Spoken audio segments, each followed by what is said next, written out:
नमस्कार, मैं हूं आपके साथ अविनाश कर और आप देख रहे हैं हमारी खास पेशकश गौवध षड्यंत्र या फिर प्रतिशोध।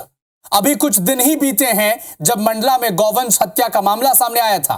वहीं अब सिवनी के धूमा और धनोरा थाना क्षेत्र में 50 से ज्यादा गौवंश के शव मिलने के बाद इलाके में तनाव और आक्रोश का माहौल है।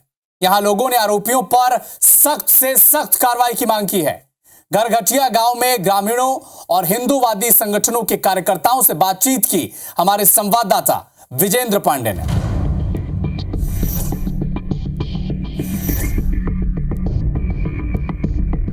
मंडला जिले के भैंसवाही में गौ तस्करों पर कार्रवाई के बाद ये मामला ठंडा भी नहीं हुआ था। ये फरार आरोपी गिरफ्तार भी नहीं हुए थे कि एक बार फिर पड़ोसी जिले सिवनी में ऐसा ही झकझोर देने वाला मामला सामने आया।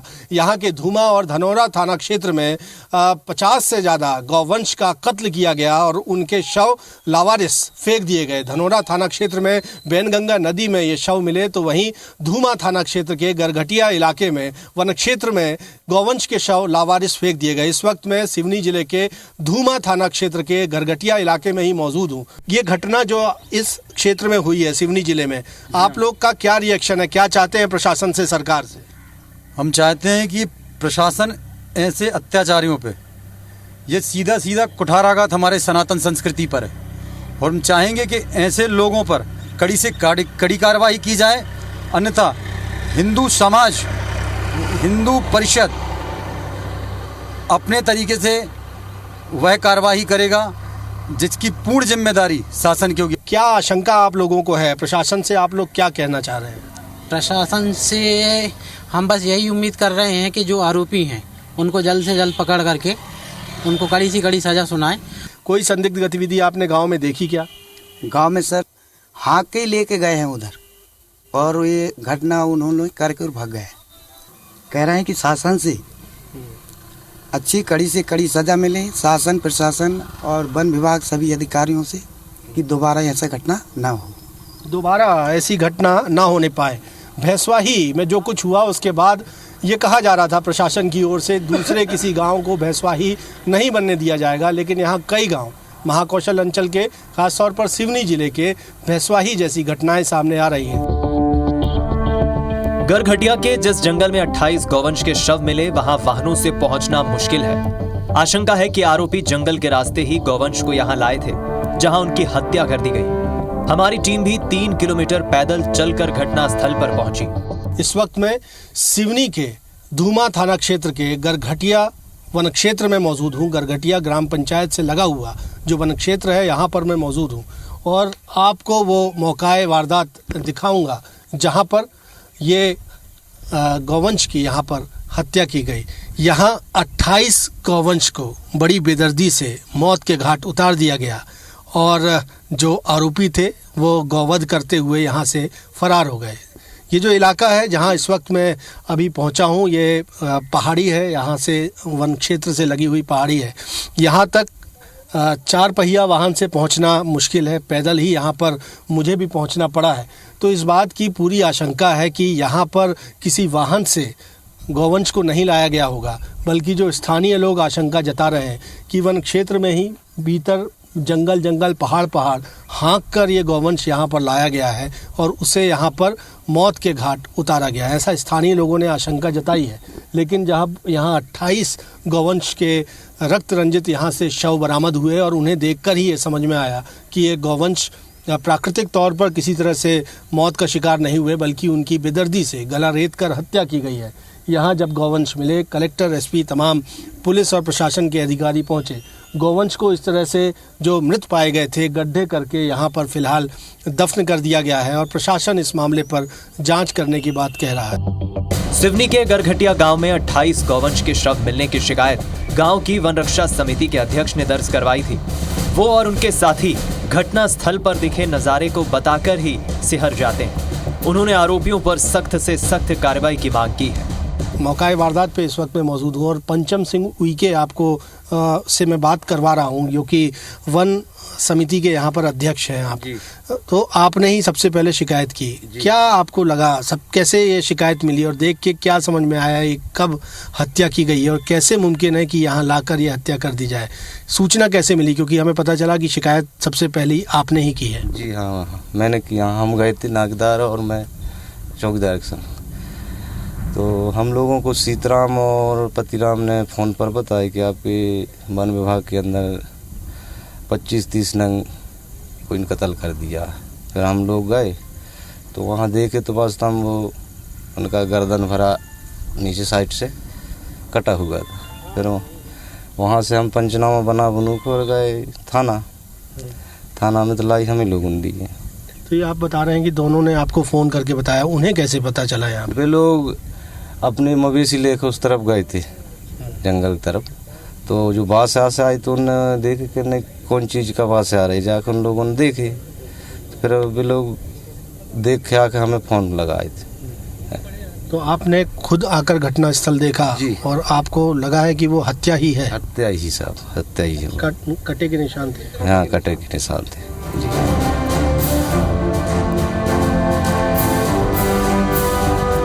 तो सिवनी से पहले जहां भैंसवाही में गौवंश का हत्या का मामला सामने आया था, वहां पर भी IBC 24 की टीम ग्राउंड जीरो पर पहुंची। क्या हमने देखा, आप भी समझें।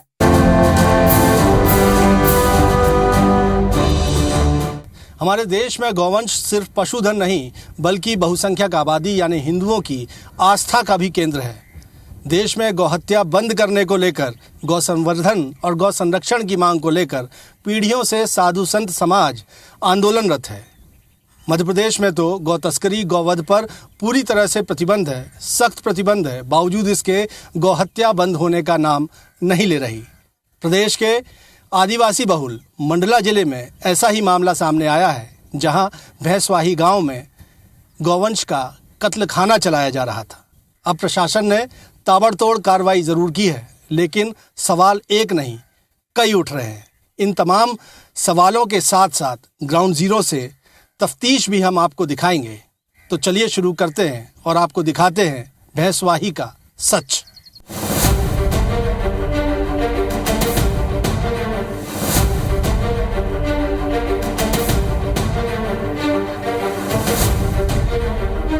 मध्य प्रदेश के आदिवासी बहुल मंडला जिले में कुछ ऐसा हो रहा था जिसे देख सुनकर ही रूह कांप जाए। मंडला जिला मुख्यालय से करीब 25 किलोमीटर दूर स्थित है गांव भैंसवाही। गांव को गौ तस्करों ने अपना अड्डा बना रखा था। गांव में स्थित आंगनबाड़ी के पास सरकारी जमीन पर कब्जा कर कुछ मकान तान दिए गए थे, जहां गौवंश के कत्ल खाने चलाए जा रहे थे। गांव में तस्करी के जरिए गौवंश लाया जाता था और यहां घरों में बने कत्लखानों में उन्हें बेदर्दी से मौत के घाट उतार दिया जाता था। गांव में बने 11 घरों और 6 गोदामों में यह अपराध अंजाम दिया जाता था। ऐसा नहीं है कि इस जघन्य और घिनौनी करतूत की जानकारी किसी को नहीं थी। बीते 15 सालों से भैंसवाही में गौकशी की शिकायतें गाहे बगाहे आती रहती थी। 5 साल पहले भैंसवाही गांव में एक कार्रवाई करने पहुंचे मंडला के नैनपुर पुलिस थाने के एक सिपाही महेश यादव की बेदर्दी से हत्या कर दी गई थी। हत्या की वारदात के बाद कोई भी बाहरी शख्स इस गांव में घुसने का सोचकर ही थर थर कांपने लगा था। कहते हैं कि डर की तरह साहस भी संक्रामक होता है। जैसे जैसे बाहरी लोगों का डर बढ़ता गया, वैसे वैसे गांव के भीतर गौ तस्करों का दुस्साहस भी बढ़ता चला गया। गांव में गौवंश का कत्ल किया जाता और गौमांस यहां से चोरी छुपे बाहरी जिलों तक पहुंचा दिया जाता। खौफ की बिना पर यह संगठित अपराध बढ़ता चला जा रहा था, लेकिन पुलिस के पास गुमनाम शिकायतें भी पहुंचने लगी। आखिरकार मंडला पुलिस ने साहस दिखाया और पूरी प्लानिंग के साथ भैंसवाही गांव में छापामार कार्रवाई की। 14 और 15 जून की दरमियानी रात जब दल बल के साथ छापामार कार्रवाई हुई तो पुलिस कर्मियों की भी रूह कांप गई। गांव में घरों की आड़ में चल रहे कत्लखानों में चारों तरफ गौकशी के सबूत फैले हुए थे। घरों में रखे फ्रिज में गौमांस रखा था और चारों तरफ गौवंश की खालों और हड्डियों का अंबार था। पुलिस कार्रवाई के दौरान घरों में मौजूद 10 आरोपी भाग निकले, लेकिन वाहिद कुरैशी नाम का एक आरोपी पकड़ लिया गया। गांव के 11 घरों में 100 से ज्यादा गौवंश के कत्ल के सबूत मिले और 150 से ज्यादा जिंदा गौवंश पाए गए। जिंदा गौवंश को छुड़ाकर मंडला पुलिस ने 11 FIR में 11 घरों के 11 मालिकों को आरोपी बनाया। प्रशासन भी एक्शन में आया और सरकारी जमीनों पर कब्जा कर घरों की आड़ में चलाए जा रहे ये कत्लखाने बुलडोजर कार्रवाई में जमींदोज कर दिए गए। हमारी टीम मंडला जिले के इस भैंसवाही गांव में पहुंची। हमने ग्राउंड जीरो से जानना चाहा भैंसवाही का सच। इस वक्त मैं मंडला जिले के उसी भैंसवाही गांव में मौजूद हूं जहां गौवंश के कत्ल खाने चलाए जा रहे थे। यहां 11 घरों और 6 गोदामों में गौवंश की हत्या की जा रही थी और उसके बाद उनका मांस बेचने के लिए रख लिया जाता था। बताया जाता है कि दशकों से, बल्कि कई सालों से, तकरीबन 15 सालों से ये जुर्म यहाँ पर किया जा रहा था और संगठित तौर पर ये अपराध इस भैंसवाही गांव में अंजाम दिया जाता था। यहाँ अलग अलग पशु मेलों से या इस तरह से मेरे पीछे जो आपको निराश्रित गौवंश दिख रहा है उसे तस्करी कर गांव लाया जाता था और गांव में घरों में सरकारी ज़मीन पर जो अवैध तरीके से मकान बनाए गए थे वहाँ पर गौवंश का कत्ल किया जाता था। ऐसी ही सूचना पर पुलिस यहाँ पर पहुँची थी। हालांकि ये शिकायतें लंबे अरसे से पुलिस प्रशासन तक पहुँच रही थी। ये सवाल ज़रूर लाजमी है कि आखिर अब तक या इतने सालों तक, 15 सालों तक पुलिस ने कोई बड़ी कार्रवाई क्यों नहीं की। लेकिन इस मामले में, ताज़ा मामले में जब शिकायत पुलिस को मिली तो पुलिस यहाँ पर पहुँची और मंडला ज़िले के एसपी बताते हैं कि किस तरह से उन्होंने परत दर परत चीज़ों को समझते हुए इस ऑपरेशन को यहाँ पर अंजाम दिया। यहाँ जब पुलिस पहुँची तो एक फ़रार वारंटी की भी तलाश थी। जब पुलिस की टीम यहाँ पर पहुँची तो गांव के जो पुरुष थे वो भागने लगे। इस पे पुलिस की शंका और हुई और जब घर घर में तलाशी अभियान चलाया गया तो वहाँ से गौ अवशेष बड़ी तादाद में बरामद हुए। बताया जा रहा है कि 150 से ज़्यादा गौवंश की हत्या कर उनके अवशेषों को तितर बितर रखा गया था। उनकी खाल, उनकी हड्डियां, उनका मांस फ्रिज में रखा गया था और ये तमाम एविडेंस पुलिस ने बरामद किए। 11 एफआईआर इस मामले पर दर्ज की गई हैं। इस कार्रवाई के दौरान एक आरोपी को गिरफ्तार कर लिया गया है जबकि 10 आरोपी फरार हैं। मंडला जिले के एसपी ने इस फरार आरोपियों के खिलाफ इनाम की भी घोषणा की है और टीम गठित की गई है जो कि आरोपियों को गिरफ्तार करेंगे। लेकिन भैंसवाही गांव में जब हम दाखिल होते हैं तो ये समझने की कोशिश करेंगे कि किस तरह से प्रशासन की नाक के नीचे, सरकार की नाक के नीचे ये अपराध गौवंश का, गौकशी का अपराध यहाँ पर अंजाम दिया जा रहा था।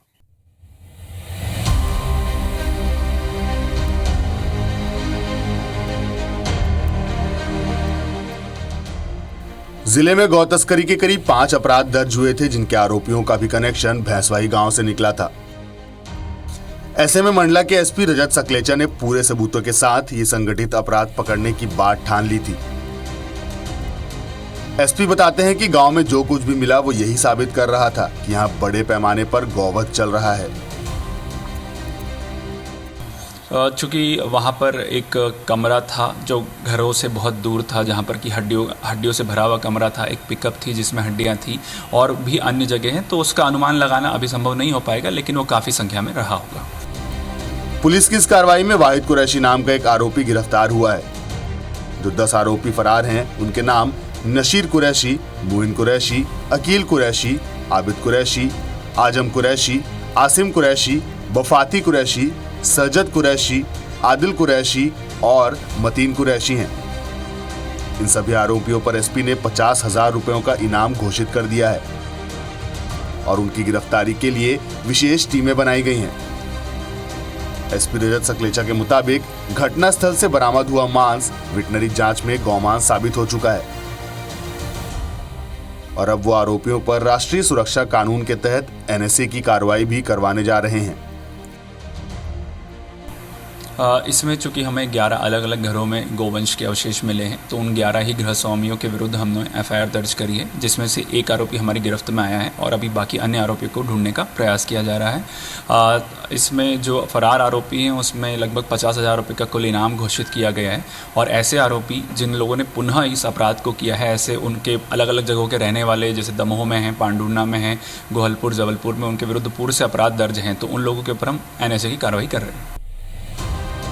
इधर मंडला जिला प्रशासन ने पुलिस के इनपुट पर तेजी दिखाते हुए अवैध मकानों को जमींदोज करने की कार्रवाई की है। मंडला के एडीएम राजेंद्र कुमार सिंह का कहना है कि पुलिस के अलावा प्रशासन भी अपना इंटेलिजेंस अलर्ट मोड पर ले आया है ताकि जिले का दूसरा कोई गांव भैंसवाही जैसा न बनने पाए। जैसे ही सूचना प्राप्त हुई उसकी हम लोगों ने जब तलाश करवाई तो वहाँ पे ट्रक में भी कुछ गोवंश मिले थे, कुछ कटे भी थे, कुछ अवशेष भी थे। फिर नेक्स्ट डे सुबह जब घरों की तलाशी हुई तो वहाँ से भी निकले, तो उसके कारण फिर 11 मकान और 6 गोडाउन तोड़े गए।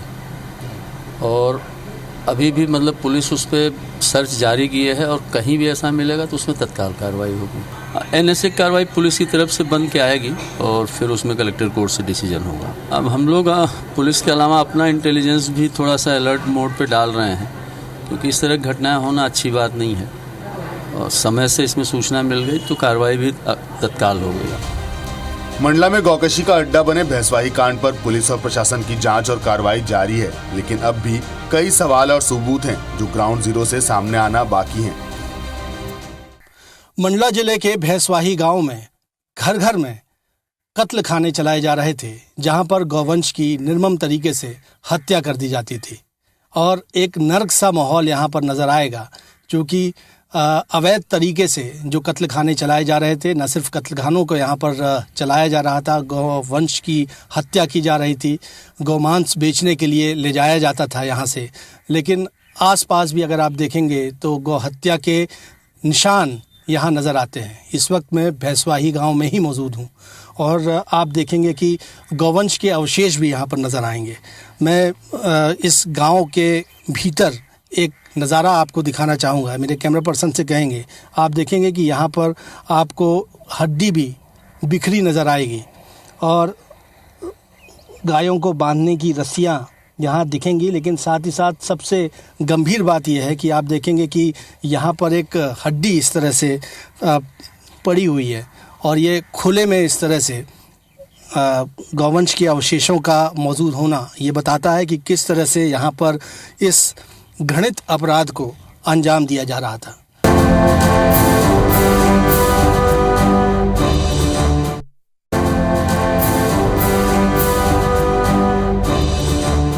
सबसे बड़ा सवाल यह है कि भैंसवाही गांव में जब इतनी बड़ी संख्या में गौवंश के कत्लखाने चलाए जा रहे थे तो इतनी बड़ी तादाद में गौ मांस कहाँ ले जाया जाता था। सूत्र बताते हैं कि इस गांव से गौमांस की तस्करी का भी अपराध संचालित किया जाता था। यहाँ की रहने वाली महिलाएं भी बस में सफ़र करते हुए गोमांस पिट्ठू बैगों में रखकर आसपास के ज़िलों में तस्करी करते हुए ले जाया जाती थी। अब पुलिस के अधिकारी ये ज़रूर कह रहे हैं कि इस पूरे नेक्सस को तोड़ने की उनकी कोशिश होगी। कोशिश ये होगी कि यदि यहाँ गौवध के बाद इतनी बड़ी तादाद में गौमांस तैयार किया जा रहा था तो उसके क्रेता कौन कौन थे, उसके ख़रीदार कौन कौन थे, कौन कौन शख्स इस अपराध में, इस घिनौने अपराध में शामिल था।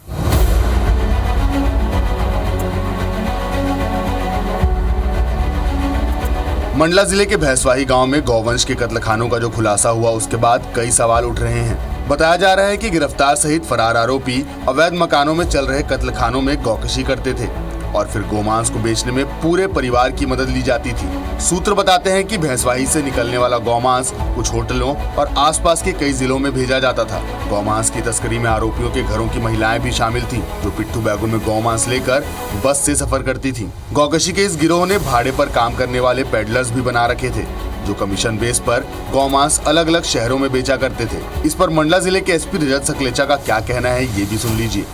तो इसके हम बैकवर्ड लिंकेजेस और फॉरवर्ड लिंकेजेस पे काम कर रहे हैं। क्योंकि अभी एक ही आरोपी मिला है तो हमें कुछ बुनियादी जानकारी मिली है। विस्तृत जानकारी हमें तब मिल पाएगी जब हम अन्य आरोपियों को पकड़ेंगे, तो किस तरह से गोवंश यहाँ आ रहा था और कैसे गोवंश की चमड़ा, हड्डियाँ, वसा और बीफ गोमांस कहाँ जा रहा था, इसको हम लोग क्लियर कर पाएंगे। चूँकि केसेस अभी दर्ज हुए हैं और विवेचना प्रारंभ हुई है तो निश्चित तौर पर इसमें कुछ ना कुछ लिंकेजेस निकल के आएंगे, तो आरोपियों की बढ़ने की इसमें संभावना रहेगी। हमारा सवाल पुलिस के अलावा मंडला के जिला प्रशासन से था, जिसकी नाक के नीचे एक गांव में सालों से अवैध कत्लखाने चलाए जा रहे थे। जिम्मेदार अधिकारियों से हमने पूछा कि आखिर प्रशासन ने इस कार्रवाई में इतनी देर क्यों कर दी। एक हम कहें कि काला काम यहाँ पर हो रहा था, इसको नेक्सस को पूरी तरह से तोड़ने के लिए प्रशासन किस तरह आगे बढ़े? नेक्सस तो देखिए, इस गांव में जैसी सूचनाएं अब धीरे धीरे मिल रही हैं, यहाँ का नेक्सस तो अब यूं ही ख़त्म हो जाएगा, क्योंकि उनके जो मकान तो तोड़ ही दिए गए और उनके खिलाफ और भी जो वैधानिक कार्रवाइयाँ होंगी तो वो होंगी, तो नेक्सस तो अब नहीं काम कर पाएगा, पर कहीं और न पनपने पाए उसके लिए हम ज़रूर अलर्ट रहेंगे। सर, एक सवाल ये भी आ रहा है कि एक दशक से ज़्यादा अरसा था जब से यहाँ पर इस तरह का काम हो रहा था, प्रशासन ने कुछ विलम्ब कर दिया कार्रवाई में। पहले की देखिए, हम लोग तो इलेक्शन के टाइम में आए तो उसी तक का बता पाएंगे, पहले का कुछ हुआ होगा तो हमारी जानकारी में है नहीं। खुद भैंसवाही और उसके आसपास के गांवों के लोग क्या बोलते हैं, ये भी हमने जानने की कोशिश की है। हालांकि आरोपियों की दहशत के चलते आसपास के ग्रामीण खुलकर कुछ भी बोलने से डर रहे हैं। भैंसवाही गांव में फरार आरोपियों के घरों में सिर्फ महिलाएं दिखी। ये महिलाएं हमारा कैमरा देखकर ही भड़क उठी, हमें गांव से निकल जाने की धमकियां दी। फिर भी हमने फरार आरोपियों की इन परिजन महिलाओं से बातचीत की। हर आरोपी की तरह उन्होंने भी खुद को बेकसूर बताने की भरपूर कोशिश की, लेकिन फरार आरोपियों के बारे में जानकारी देने से बचती रही।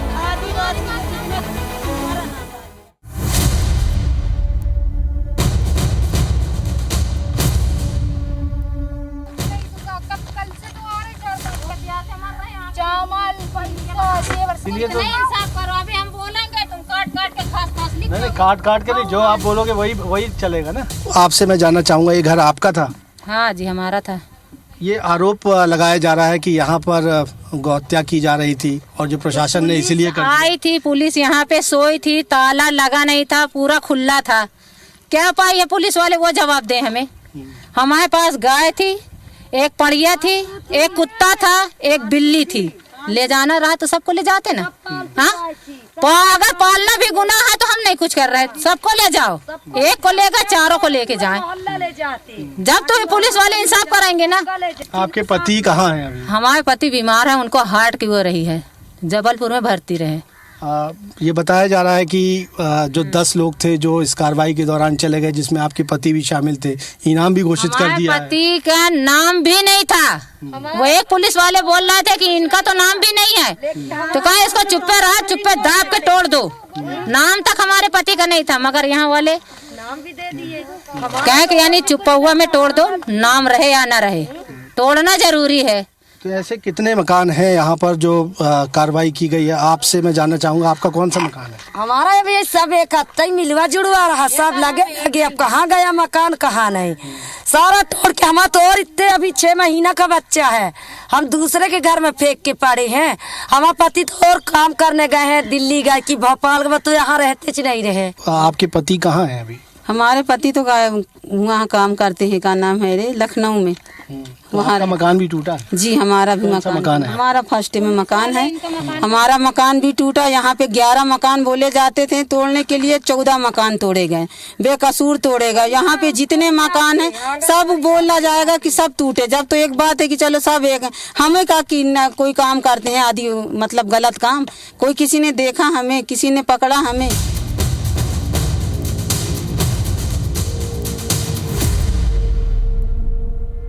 नोटिस नहीं दिए गए इसके, या इस तरह की बातें कही जा रही थी, किस तरह से आप लोग ने ड्यू प्रोसेस अडॉप्ट किया है? देखिए, अतिक्रमण के केस तहसीलदार कोर्ट में दर्ज होते हैं, तहसीलदार से नोटिस तो उसने दिखाया भी था हम लोगों को मौके पे। और जाहिर सी बात है कि जब इस तरह की कार्य करने वाले, आपराधिक गतिविधियां करने वालों के खिलाफ कार्रवाई होती है तो उनको कुछ तो कहना है। बाकायदा उसमें केस तैयार हुआ है, बेदखली का आर्डर हुआ है, नोटिस तामील कराई गई है और उसके फ़ोटोज़ भी लिए गए हैं। बिना नोटिस तामील कराए तो कर ही नहीं सकते। मंडला जिले के भैंसवाही में जो कुछ हुआ उस पर सियासत इसी तरह गरमा रही है। वोट बैंक की पॉलिटिक्स करने वाले असदुद्दीन ओवैसी ने एक ट्वीट किया और ये आरोप लगा दिया कि कल तक जो काम भीड़ करती थी वो मध्य प्रदेश में अब सरकार कर रही है। उनकी ओर से गौ तस्करों के मकान गिराने पर सवालिया निशान उठाया गया, लेकिन मध्य प्रदेश के मुख्यमंत्री डॉक्टर मोहन यादव ने दो टूक कह दिया कि अगर मध्य प्रदेश में गौ हत्या होगी तो गौ तस्करों पर इसी तरह कड़ी कार्रवाई की जाएगी।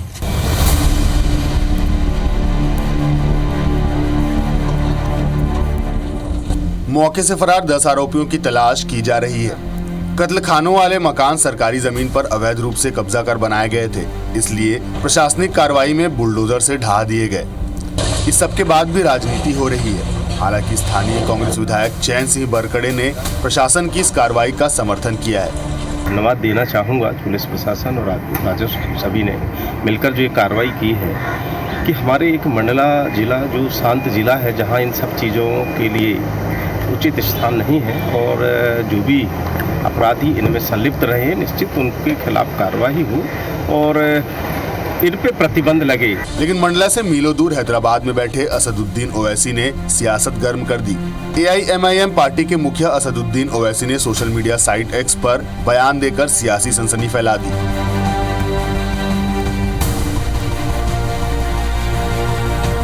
इधर सूबे के मुखिया मुख्यमंत्री डॉक्टर मोहन यादव ने ओवैसी को करारा जवाब दिया। उनको बात पहुंचा दीजिए कि वो हैदराबाद नहीं समझे मध्य प्रदेश को।